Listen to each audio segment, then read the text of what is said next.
नमस्कार, सेहत से जुड़े हमारे खास कार्यक्रम हेल्थ गुरु में आपका स्वागत है। मैं हूं आपके साथ राहुल सिन्हा। आज हम बात करेंगे कोविड-19 के नए वेरिएंट ओमिक्रॉन की। माना जा रहा है कि ये वेरिएंट डेल्टा वेरिएंट जितना खतरनाक तो नहीं है, बावजूद इसके बढ़ते मामलों ने लोगों के मन में डर और दहशत फैला दी। ये वैक्सीन की इम्यूनिटी क्रॉस कर संक्रमण कर रहा है। ये कोरोना से ठीक हुए मरीजों को भी होने में सक्षम है। ये जिस तेजी से फैल रहा है, ओमिक्रॉन को लेकर मन में कई तरह के सवाल हैं। क्या है इसके लक्षण और बचाव, इसी पर आज हम बात करेंगे। तो चलिए कार्यक्रम की शुरुआत करते हैं।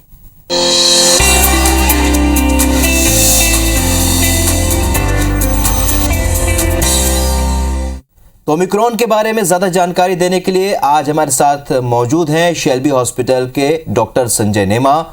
डॉक्टर साहब, आपका बहुत बहुत स्वागत है हमारे प्रोग्राम में। नमस्कार, IBC 24 के सभी दर्शकों को मेरा नमस्कार। डॉक्टर साहब, आपसे सबसे पहला सवाल तो यही कि ओमिक्रॉन को लेकर कई तरह के सवाल लोगों के मन में हैं। एक नए वेरिएंट के बारे में जब से लोगों ने सुना, उनके मन में काफ़ी दहशत है और आज हम अगले आधे घंटे तक की इसी विषय पर बात करेंगे। ओमिक्रॉन को किस तरीके से हम समझें? कोई बोलता है कि बहुत ज़्यादा संक्रामक तो है लेकिन उतना घातक नहीं है। बिल्कुल, आपका कहना काफ़ी हद तक ठीक है। और जैसे कि हमें मालूम है कि कोरोना वायरस जो है ने पूरे विश्व में जिस प्रकार से दहशत फैलाई हुई है और उसके कई वेरिएंट मिले हैं, अलग अलग वेरिएंट। अल्फ़ा जो बहुत सालों से कोरोना वायरस के जो उपस्थिति है धरती पर, और इसमें उसके अल्फ़ा, बीटा, गामा और डेल्टा जो वेरिएंट हैं, अलग अलग वेरिएंट हैं। और एक नया वेरिएंट जो आया है उसका नाम दिया गया है ओमिक्रॉन वेरिएंट। और ये ओमिक्रॉन वेरिएंट की निश्चित ही रूप से काफ़ी चिंतित स्थिति है पूरे विश्व में और धीरे धीरे बहुत तेज़ी से फैलता है पूरे लगभग दुनिया के। अभी तक जो है वो 90 से ज़्यादा देशों में पहुंच चुका है। लगभग सभी देशों में थोड़ा थोड़ा पहुंच चुका है। अब ये टेस्टिंग के ऊपर निर्भर है कि कहाँ पे टेस्ट कितने हो रहे हैं। डॉक्टर साहब, एक बड़ा सवाल ये है कि ये वेरिएंट, पहली बात तो हम किस तरीके से समझे ये वेरिएंट अलग अलग क्या होते हैं और ये कैसे अपना स्वरूप बदलता है। हालांकि जो कोरोना के बारे में कहा जा रहा है कि ज़्यादातर महामारी के दौरान जो वायरस होते हैं जिस तरीके से स्वरूप नहीं बदलते, उससे ज़्यादा कोरोना ने अपना स्वरूप बदला है। ओमिक्रॉन का जो वेरिएंट की जो हम बात करते हैं, वेरिएंट को हम इस तरीके से कि RNA वायरस कहलाता है। कोरोना वायरस RNA वायरस कहलाता है और इस RNA वायरस के अंदर जो अमाइनो एसिड की चेन होती है, जो सीक्वेंसिंग होती है, वो प्रकृति के हिसाब से कभी कभी उसमें बदलाव आते हैं, उनकी सीक्वेंसिंग में चेंज आता है। तो जब सीक्वेंसिंग में अमाइनो एसिड की चेंज आता है तो वो अपना बीमारी या लक्षण के रूप में प्रकट करने के तरीके में, बर्ताव में अंतर लाता है। इसको इस तरीके से समझें हम जी। समझ लीजिए, एक ये मान सकते हैं कि एक ही माँ बाप के 4 बच्चे हैं तो चारों एक जैसे नहीं होते, वो अलग अलग प्रकार से उनकी तासीर होती है। वो सामान्य भाषा में हम इसको इस तरीके से समझ सकते हैं। लक्षणों की बात करें क्या डॉक्टर साहब, जिस तरीके से अभी तक हम कोरोना के दौरान जो लक्षण देखते आए, क्या वही कॉमन लक्षण हैं या कुछ अलग भी है ओमिक्रॉन से संक्रमित होने के बाद? ओमिक्रॉन से संक्रमित होने के बाद अक्सर देखा गया है कि सबसे पहले ओमिक्रॉन को साउथ अफ्रीका में डिटेक्ट किया गया था 9 नवंबर को। और ओमिक्रॉन के जो लक्षण हैं सामान्य जैसे फ्लू के जो लक्षण होते हैं, सर्दी, खांसी, कभी कभी बुखार, गले में खराश, और जिसमें इसका मुख्य लक्षण जो देखा गया है, जिसके ऊपर सभी वैज्ञानिक और डॉक्टर्स ने जो है चिंता जाहिर की है, बहुत अधिक शरीर में दर्द, सिर में दर्द, मांसपेशियों में जकड़न और बहुत ज़्यादा सुस्ती, थकान जिसको बोलते हैं, थकान के रूप में भी देखा गया है। कोई ज़रूरी नहीं है कि मरीज को बुखार आए या वो नोटिस ही ना कर पाए, इतना कम बुखार रहता है। और कुछ कुछ मरीजों में डायरिया देखा गया है, उसको दस्त, उल्टी भी हो सकता है। पर मुख्य रूप से सर्दी, खांसी, बुखार, गले में बहुत ज़्यादा दर्द, स्क्रैची, मतलब गले में बिल्कुल असहनीय पीड़ा की शिकायत करते हुए लोग आ रहे हैं अभी। चलिए, तो गले में दर्द एक प्रमुख लक्षण हो सकता है। बदन दर्द जो कि पहले उतना ज़्यादा दिखने में नहीं आता था, सर्दी तो है ही है, लेकिन इसके अलावा ये 2-4 लक्षण जो हैं इसमें थोड़े से अलग हैं। डॉक्टर साहब, बात करें किन लोगों को ओमिक्रॉन का ज़्यादा खतरा है, क्योंकि हमने पहले दौर में देखा कि बुजुर्ग ज़्यादा संक्रमित हो रहे थे, उसके बाद हमने देखा कि कुछ युवा भी कोरोना के संक्रमण के दायरे में आए। अब ओमिक्रॉन के बारे में कहा जा रहा है, WHO ने भी कहा कि शायद बच्चों को इससे ज़्यादा खतरा है। ओमिक्रॉन का जो खतरा कहें या जो ससेप्टेबिलिटी बोले, एक तो ये कि जिन लोगों को वैक्सीन नहीं लगा है, सबसे पहले अगर हम बोलें तो जिनको वैक्सीन नहीं लगा है उनको सबसे ज़्यादा खतरा है। इसके अलावा हमारे बुजुर्ग और बच्चे, बुजुर्ग वो जिनको कि पहले से ही पूर्ववत पहले से बीमारियां चल रही हैं, जिनको डायबिटीज़ है, पहले से ब्लड प्रेशर के शिकार हैं या लकवे के या कैंसर के शिकार हैं, या बहुत ज़्यादा बुजुर्ग जो 65 साल से ज़्यादा बुजुर्ग लोग हैं जिनकी की रोग प्रतिरोधक क्षमता कम हो जाती है, ऐसे लोगों को ओमिक्रॉन का संक्रमण होने के बहुत ज़्यादा चांसेस रहते हैं। हालांकि अभी शुरुआत है संक्रमण की डॉक्टर साहब। हमने देखा था कि दूसरे दौर में जब दूसरी लहर में जब डेल्टा का संक्रमण फैला तब तक ये लोगों को लग रहा था कि शुरुआती दौर में कुछ पता नहीं चला, लेकिन उसके बाद एकदम से अचानक फिर कैजुअलिटी बढ़ गई, हॉस्पिटल्स में भीड़ बढ़ गई। ओमिक्रॉन को लेकर क्या इस तरह का कोई खतरा है क्या? देखिए, ओमिक्रॉन को लेकर जितनी भी स्टडीज़ अभी पूरी दुनिया में हुई हैं और उनके काफ़ी के तो रिजल्ट्स भी आने शुरू हो गए हैं। सबसे पहले साउथ अफ्रीका में ओमिक्रॉन की भयावह स्थिति देखी गई थी। एकदम से पेशेंट जो है वो बढ़े थे, क्योंकि ये बहुत तेज़ी से फैलता है। ये समझे कि हम डेल्टा वायरस जितनी जल्दी इफेक्ट करता है उससे 5 गुना तेज़ी से, 5 गुना तीव्रता से इसका संक्रमण होता है। और एक पर्सन टू पर्सन, एक व्यक्ति से दूसरे व्यक्ति की तरफ इतनी तेजी से फैलता है कि उसको एहसास ही नहीं होता कि उसको संक्रमण लग चुका है।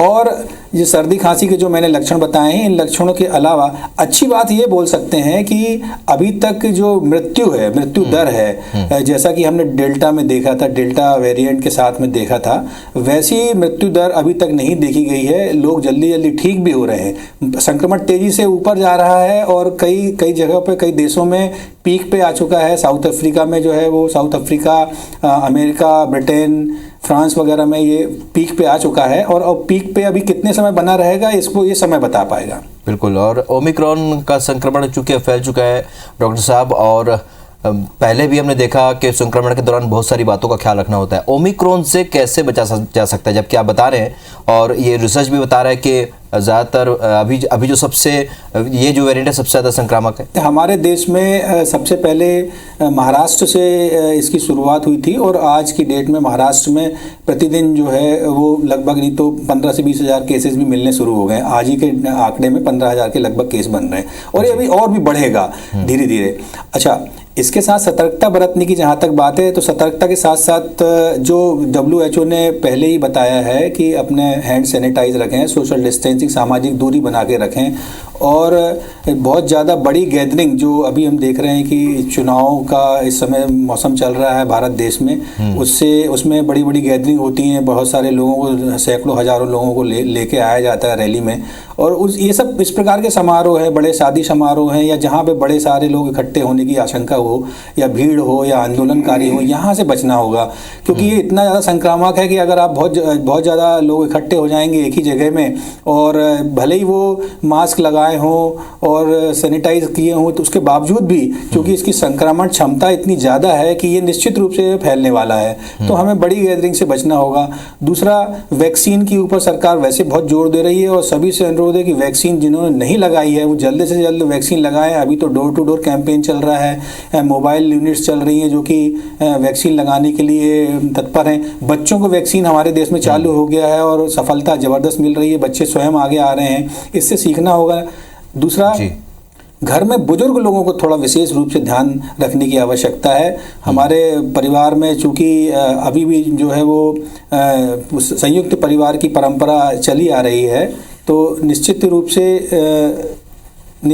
से हमको ये कोशिश करना होगा कि परिवार में जो है बुजुर्ग लोगों को विशेष रूप से ध्यान रखें। बच्चे एकदम से जाके बाहर से खेल के आएँ या बड़े लोग आएँ कहीं से ऑफिस से, तो तुरंत अपने जो सीनियर सिटीजन है, बुजुर्ग लोग हैं, उनसे थोड़ा सा दूरी बना के रखें और सैनिटाइज करें अपने आप को। हैंड सैनिटाइजेशन बहुत ज़रूरी है। मास्क, घर में भी यदि मास्क, किसी को भी थोड़ा बहुत भी लक्षण नज़र आ रहे हैं तो घर में भी मास्क लगाने में कोई परहेज नहीं है। दूसरा, घर जो है वो बिल्कुल हवादार होना चाहिए, बंद नहीं होना चाहिए, जिसमें रोशनी आए, बहुत अच्छी बात है। ठंड के दिन है तो लोग खिड़कियाँ दरवाजे बिल्कुल बंद कर लेते हैं, हवा आने जाने का रास्ता नहीं रहता, तो संक्रमण एक जगह पे अगर है तो वहीं पे बना रह सकता है और दूसरे लोगों को फट से फैल सकता है। बिल्कुल। आप तमाम जो इंस्ट्रक्शन बता रहे हैं कोरोना के दौरान भी वो सारे इंस्ट्रक्शन को फॉलो करने के लिए WHO ने भी कहा, डॉक्टर्स भी कहते रहते हैं। डॉक्टर साहब, एक अहम बात ये भी है, क्योंकि वैक्सीन की बात चली, वैक्सीन बहुत सारे लोग अभी भी नहीं लगवा रहे। हम भी बार बार अपने चैनल के माध्यम से अपील करते हैं लोगों से कि वैक्सीन ज़रूर लगवाएं, लेकिन ऐसे लोग अब भी हैं, कई लोग जिनके मन में भ्रांतियाँ हैं, उन्हें आप क्या कहेंगे? हम लोगों ने कई ऐसी रिपोर्ट देखी हैं अभी, और समाचार भी मिले हैं कि लोग वैक्सीन से डरे हुए हैं, जबकि भारत देश में बनी हुई वैक्सीन जो कोविशील्ड है बहुत ही सुरक्षित है, और ये समझ लीजिए कि लगभग ना के मात्र साइड इफ़ेक्ट हैं या किसी को है भी नहीं। यहाँ तक कि ये तक है कि लोगों को फीवर भी नहीं आ रहा है, बुखार, अपना टीके लगवाओ और अपने काम पे जाइए। और सरकार ने इतनी व्यवस्था की हुई है कि मतलब मैं तो समझूंगा भारत जैसे इतने विशाल देश में, जहाँ की भारत जैसे देश में दुनिया के लगभग 25 से 30 देश समा सकते हैं, इतने बृहद पैमाने पर वैक्सीनेशन होना ये अपने आप में वाकई चमत्कार और आश्चर्यचकित करने वाला है। लेकिन इतने लोगों, करोड़ों लोगों को वैक्सीन लगने के बावजूद भी अगर हम कुछ लोगों को नहीं समझा पा रहे हैं तो मैं समझता हूँ कि इसमें थोड़ा फेलियर मानना पड़ेगा। बिल्कुल, और लोगों को भी समझना होगा कि वैक्सीन के लिए आगे आए। जो भ्रांतियां हैं, जो डर है लोगों के मन में कि शायद वैक्सीन लगने के बाद उनकी तबीयत खराब हो सकती है, उन्हें कुछ हो सकता है, उन तमाम भ्रांतियों से आगे निकलना होगा। साहब, ओमिक्रॉन जिन्हें कोरोना हो चुका है, क्या उन्हें भी एक बार फिर से हो सकता है? बिल्कुल, ये बहुत महत्वपूर्ण प्रश्न पूछा है आपने। निश्चित रूप से उनको ओमिक्रॉन का संक्रमण हो सकता है, क्योंकि ओमिक्रॉन अपने आप में जिसको हम वेरिएंट बोल रहे हैं, और इसको WHO ने वेरिएंट ऑफ कंसर्न बताया है। एक होता है वेरिएंट ऑफ इंटरेस्ट, तो ये उससे ऊपर निकल गया। मतलब जब कुछ वायरस के शरीर में या वायरस की रचना में एक मूल चूक बड़ा परिवर्तन होता है जो कि मुख्य वायरस से काफ़ी हटके हो जाता है, तो उसको वो निश्चित रूप से एक ये समझ लीजिए कि नए वायरस के रूप में बर्ताव करने लगता है। हालांकि वो एक ही फैमिली के वायरस हैं, लेकिन जिसको पहले जैसे अपना कोरोना हो चुका है डेल्टा वायरस से, जो मैक्सिमम लोगों को हुआ है अपने भारत देश में, तो उसको निश्चित रूप से ओमिक्रॉन वेरिएशन का कोरोना हो सकता है। आप जैसे बता रहे हैं डॉक्टर साहब के ओमिक्रॉन हो सकता है, और ये पहले भी देखने में आया कि कोरोना जिसको हुआ उनको भी रिपीट हुआ है। आप बता रहे हैं ओमिक्रॉन एक उसी फैमिली का वायरस है, लेकिन अलग तरह का इसका बर्ताव देखने को मिल रहा है जो अब तक की रिसर्च में सामने आया है। डॉक्टर साहब, ये भी कहा जा रहा है, कुछ लोगों का ये भी कहना है, जो विशेषज्ञ ये भी कह रहे हैं कि ओमिक्रॉन वायरस जो है वास्तव में मानव जाति की रक्षा के लिए आया है, यानी कि उनके अंदर एक इम्यूनिटी डेवलपमेंट के लिए भी आया है। अगर इसे देखा जाए, ये माइल्ड इसे कहा जा रहा है, तो क्या ये वास्तव में संभव है क्या कि जो इम्यूनिटी अब तक बची हुई है वो एक बार फिर से डेवलप होगी इस वायरस के आने के बाद, जो है लोगों में हर्ड इम्यूनिटी की जो हम बात कर रहे हैं? देखिए, कोई भी इस प्रकार की महामारी का जो वायरस होता है उससे मानव जाति पर प्रभाव तो पड़ता है, पर अगर उसको लॉन्ग टर्म में हम देखें तो निश्चित रूप से वो वायरस उस जाति के लिए आगे जो है वो एक रक्षा की प्रक्रिया से गुजरता है। जैसे कि हमने देखा है कि ओमिक्रॉन वायरस से जो कोरोना वायरस का ही एक प्रजाति है, तो इसके पहले जिनको इन्फेक्शन हो चुके हैं उनकी जो इम्यूनिटी बनी, उनके शरीर में जो एंटीबॉडीज़ डेवलप हुए, कुछ समय बाद ऐसा देखा गया कि वो एंटीबॉडीज़ की जो मात्रा है समय के साथ साथ धीरे धीरे वो कम होती गई। अब जिनको ओमिक्रॉन वायरस हुआ, चूंकि वो कोरोना प्रजाति का ही है, वो फिर से उसी व्यक्ति में बिना उस व्यक्ति के शरीर को बहुत बड़ा नुकसान किए फिर से एंटीबॉडी को डेवलप करने में मदद करेगा। इसीलिए जो बोला गया है कि भाई ओमिक्रॉन वायरस जो आया है वो मानव जाति की रक्षा के लिए आया है, क्योंकि इसमें बीमार तो हो रहा है व्यक्ति, लेकिन उसकी जान को खतरा नहीं देखा जा रहा है, या बहुत ही मतलब उसका प्रतिशत अगर देखें बहुत ही कम है प्रतिशत।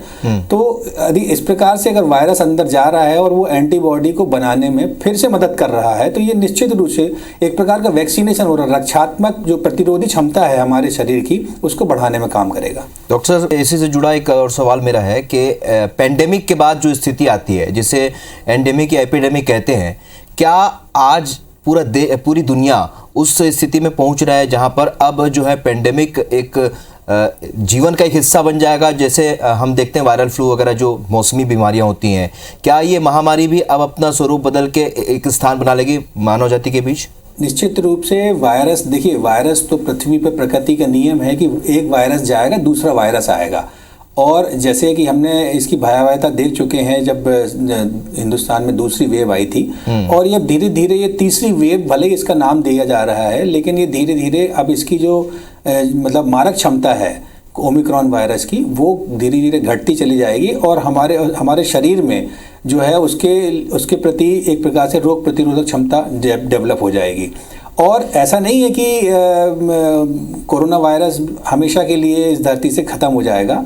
इसके छोटे छोटे स्पोरेडिक केसेस तो मिलते ही रहेंगे और ये निश्चित रूप से इस पर निर्भर करता है कि किसी व्यक्ति की जो रोग प्रतिरोधक क्षमता कितनी है और वो उस वायरस से स्वयं लड़ सकता है कि नहीं लड़ सकता है। इसीलिए WHO वैक्सीनेशन के ऊपर बहुत ज़्यादा जोर दे रहा है। जैसे कि हमने पहले भी पोलियो वायरस में देखा है कि हम पोलियो से बच पाए या पोलियो को हमने समाप्त किया भारत देश ने, वो केवल वैक्सीनेशन से किया। तो वायरस तो हमेशा धरती पर आते रहेंगे, नए स्वरूप में आते रहेंगे, नई मारक क्षमता को लेके आते रहेंगे, लेकिन हमें उससे लड़ना है। हमारे वैज्ञानिक डॉक्टर्स लड़ेंगे, जनता का सहयोग पूरा चाहिए।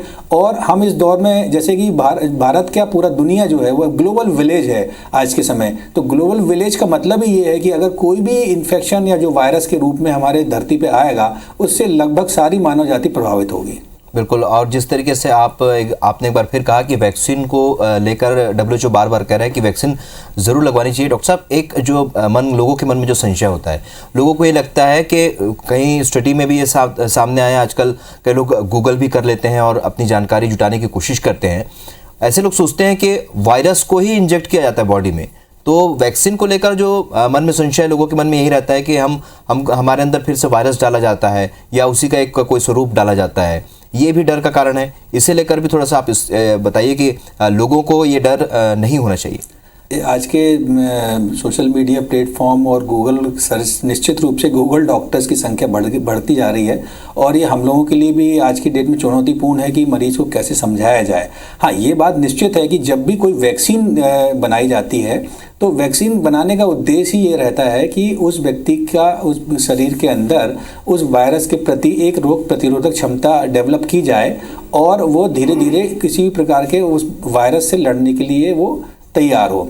और इसमें जो वायरस एक्चुअली क्या है, उसका जो मतलब जेनेटिक मटेरियल कहलाता है, जो RNA है। जैसे कोरोना वायरस की हम बात करें तो RNA जो है, RNA को माइल्डर फॉर्म में इंजेक्ट किया जाता है किसी व्यक्ति के शरीर में, उसकी रोग प्रतिरोधक क्षमता को उत्तेजित करने के लिए, जिससे कि वो धीरे धीरे अब हमारा शरीर उस वायरस के प्रति अपनी सेना खड़ी करे। उस सेना का नाम हम एंटीबॉडीज बोलते हैं जी।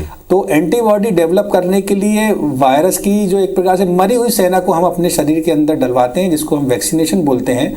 और उससे शरीर, इसलिए तो इतने सारे ट्रायल होते हैं। पहले देखिए आप, पहले वो जानवरों में किया जाता है, उसके बाद फिर स्टेज 2 या 3 के बाद फिर वो ह्यूमन ट्रायल्स होते हैं। तो ये बहुत सतत प्रक्रिया है और ये मानव जाति के लिए बहुत बड़ी उपलब्धि है कि हमने, भारत देश ने आगे आकर कोरोना की जो वैक्सीन है, बिल्कुल देखिए आप लिमिटेड टाइम में, नहीं तो सामान्य रूप से किसी भी वायरस के अगेंस्ट जो वैक्सीन बनाई जाती है वो 10-10, 12-12 साल, 15-15 साल की रिसर्च के बाद बनाई जाती है। क्योंकि ये बहुत बड़ी इमरजेंसी थी, बहुत बड़ा पैंडेमिक था, पूरे विश्व के लिए, मानव जाति के लिए खतरा था लगभग। इसलिए इसको बिल्कुल रिकॉर्ड समय में जो है लगभग 1-1.5 साल के अंदर देखिए वैक्सीन को तैयार कर लिया गया। और आज भारत जो है उन देशों में सबसे अग्रणी देश है जिसने कि कई देशों को वैक्सीन सप्लाई की और मानव जाति की रक्षा की। चलिए डॉक्टर साहब, चलते चलते आपसे एक बार ओमिक्रॉन की स्थिति, अगर भारत की बात करें, किस तरह की स्थिति देख रहे हैं आप? फिलहाल क्या स्थिति है?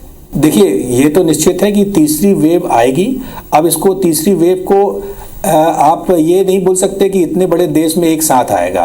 ये राज्य दर राज्य, शहर दर शहर, क्षेत्र, छोटे छोटे गांव दर गांव, हर गांव का, हर शहर का, हर क्षेत्र का, हर प्रदेश का एक अलग पीक होगा और उस पीक में वो जल्दी जल्दी लोगों को संक्रमित करेंगे और संक्रमित करने के बाद तुरंत मरीज ठीक भी होंगे।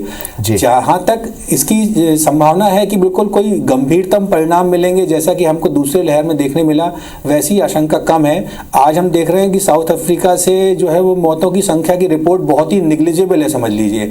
और ये भी लोगों को पक्का नहीं है कि बहुत सारे मरीज ऐसे हैं जिनको कि पहले से पूर्ववर्ती तौर पे बड़ी बीमारियां थी, उनको ओमिक्रॉन भी संक्रमण हो गया। तो हम ये नहीं बोल सकते कि वो पेशेंट जो है वो ओमिक्रॉन की वजह से अपनी मृत्यु को प्राप्त हुआ है।